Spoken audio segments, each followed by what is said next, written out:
Hello and welcome to episode 3 of Mugan's Cookin' Pickles.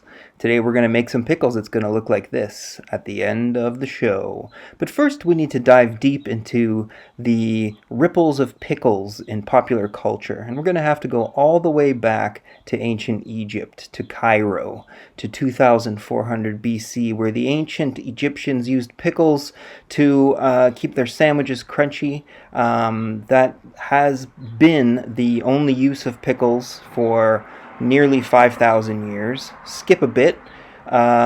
Christopher Columbus takes the pickle over to the New World and plants them in the ground there where they grow for many people to enjoy during the tough 20th century. People eat them in their bathing suits. They tried them for a while as an aviation style levitation device. It did not work, although here it's very popularized in this stamp. It became to be seen as a kind of a corruption of the youth, that youth were being, sort of swayed to the dark elements of the pickles in the sort of Salem witch trials of the pickle evolution in Salem in the United States. And here the Pope made it against religion, against a sin, basically, to eat pickles. But even the local police would take your pickles if you had them under your bed if you were a little kid. But the youth always strives against authority, and you can see that the youthful energy keeping pickles alive, finding ways to sneak pickles into their lunches in contraband situations, anything that they can do to get pickles into their daily routine. And today we're going to talk about how to make pickles. Now, I may need to check some of the sources on the history of the pickle in popular culture, and I'll do that. But first, let's talk about dill. Now, my wife purchased this in quarantine. It's a little herb garden that grows by the kitchen with a light and some water. You can grow your own dill, or you can buy it in the store. You're going to need some dill, you can see there, some mustard seeds, some garlic, and some dried garlic, and a jar, and some salt that someone just snuck in there. These are our main ingredients that we're going to use. Now you're going to need recipe. This is from a book of recipes. It was given to us, my wife and I, as a wedding present by my sister-in-law, and I will put these ingredients in a slow-mo at the end, so you can have a look if you want to pause it and write that down. What you're going to need to do first of all is find yourself a jar. Any kind of jar will do, but you want to clean it out really good and sterilize it, because this is going to be your pickling jar.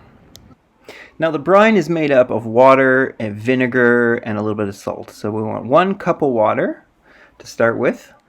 We're going to put 1 cup of vinegar, maybe a little bit less. We can always add more. Can't take it out. And a little bit of salt, probably a teaspoon of salt to mix in there. Mix it up, and we're going to put that on the stove and get it to a boil. Once it's at a boil, we'll be ready to add it to our pickle jar concoction, which we will move to now.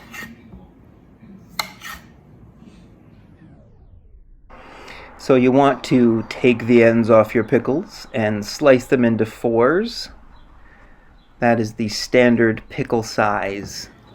Afterwards, you're going to want to get your garlic ready. We learned how to do this in episode 1. We're going to use chopped garlic. You can use already pre-chopped garlic if you want to, but fresh is nice.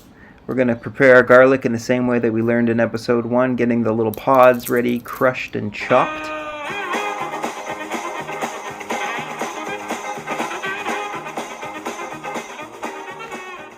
Okay, we're just about ready to put our ingredients into the pickle jar. This episode is brought to you by Simple Organic. Try Simple Organic dried garlic in all of your pickle brines for a great brown pickle briny brine. Simply Organic. Anyway, we're also going to put in mustard seeds. These could be purchased anywhere, and you're going to want to put 2 teaspoons of mustard seeds in there. Next up, we're going to take our dill that we've grown in our own home, and we're going to just stuff it in there. Just get the dill in there any way you can. Push it down. It's going to be part of that brine, and it's going to give it that dill pickle flavor. We're now ready to put our cucumbers in a fashionable way. You could probably stick as many as you can possibly fit in there. And then we're ready to put the fresh garlic on top of the whole concoction before we're going to add the boiling water, vinegar, and salt. Now be careful with this, kids. It's hot. Just want to add that to the brine. Now here we didn't quite make enough.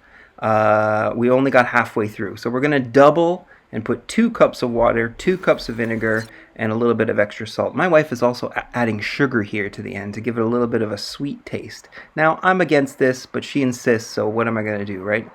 It's different schools of pickle thought, really, in the end, and you choose whichever school you belong to.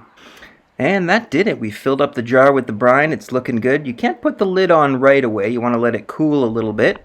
But after an hour or so, you can tighten that lid and store that jar of cucumbered pickles in the brine for at least 48 hours, preferably 2 weeks, and you will have some delicious homemade pickles that you can put on your sandwich to add that extra crunch that the Egyptians loved so well.